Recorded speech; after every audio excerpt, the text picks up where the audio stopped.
कभी अपने किसी की आवाज सुनी है जो मर चुका हो? मेरे साथ कुछ ऐसा ही हुआ।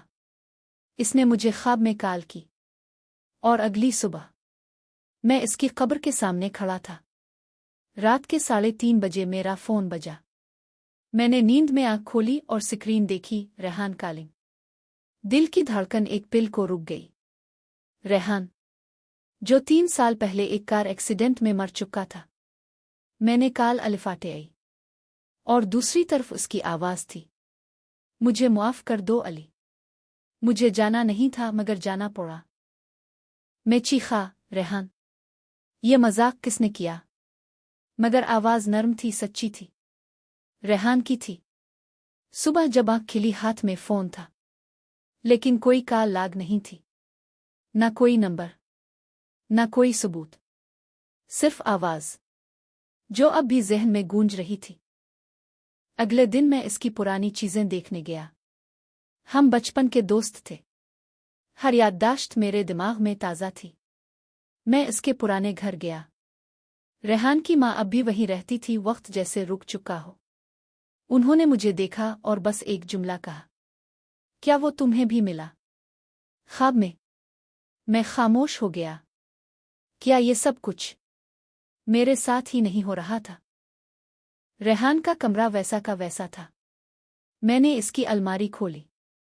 एक नोटबुक मिली, जिल्द पर लिखा था, अगर अली आए तो इसे ये दे देना।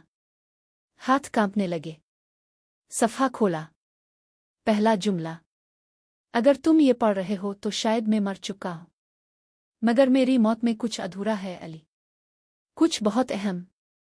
रेहान ने लिखा था कि कुछ महीने पहले इसे लगने लगा जैसे कोई इसका पीछा कर रहा है।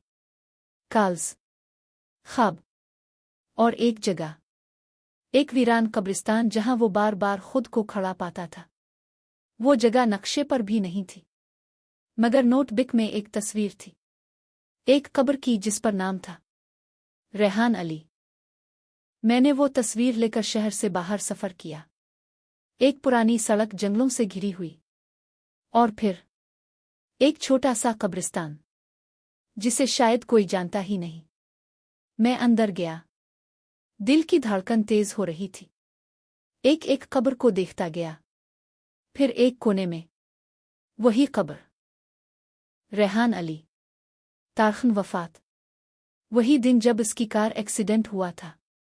मगर कब्र पर एक ताज़ा फूल रखा था, जैसे कोई अभी अभी आया हो।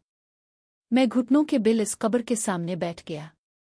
फिर मेरी जेब में मौजूद फ़ोन बजा। कोई नंबर नहीं था, बस वो अननोन कॉलर। मैंने कॉल अलिफाटे आई और वही आवाज़, अब सुकून है अली, तुमने सब जान लिया, अब मैं जा सकता हूँ। शुक्रिया मेरे दोस्त। फ़ोन बंद हो गया और वो लम्हा जिंदगी का सबसे सच्चा, सबसे अधूरा और सबसे मुकम्मल लम्हा था। कुछ रिश्ते मौत से आगे होते हैं, कुछ सच ख्वाबों के रास्ते आते हैं, और कभी कभी जो हमें लगता है ख़त्म हो चुका है वो सिर्फ बदल जाता है, खामोश हो जाता है, मगर जिंदा रहता है। अगर आपको कभी किसी मरे हुए इंसान की आवाज़ सुनाई दी हो, ख्वाब में कोई पैगाम मिला हो, तो कमेंट में लिखो, मैंने इसे सुना है। शायद कहानियां वही जिंदा रखती हैं जिन्हें हम सुनने का हौसला रखते हैं।